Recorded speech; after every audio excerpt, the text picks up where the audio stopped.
Again, to Marlo and Dennis who really step up their game. Marlo brings up the intensity back with those post-up moves, and they came out the bench firing that shot. So I do give credit to Dennis and Marlo.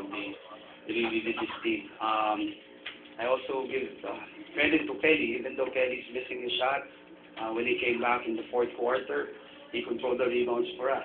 He had made stops in the defensive side, and he stopped the Red Bull and controlled the rebounds. And then he made his foul shots as well. So credit to that guy. Even though he's not really playing well right now, but he's trying to work hard and trying to step up every time he's inside the court. Well, my wing guys really step up.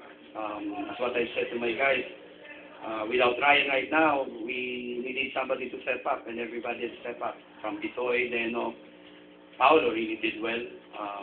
Christian, the rest of my wing guys, they really did their best tonight. And credit to my players, they really did a good job tonight. And well, kudos to Red Bull, they really played hard. And Red Bull is, even without Coach Cheng, their system is still there. And I give credit to Coach G as well. How do you play with Coach Cheng mindset? Well, our mindset is just to stop the 3-game losing skid. Mahirap talagang matalo ng diretsyon 3-3. Tapos, medyo we're trying to check our half-court offense. Medyo masama talaga yung half-court offense namin. So, in the past 3 days before the game against Alaska, we're trying to check our half-court plays, and kahit medyo masama pa rin, at least Marlo and Dennis really came out to the post.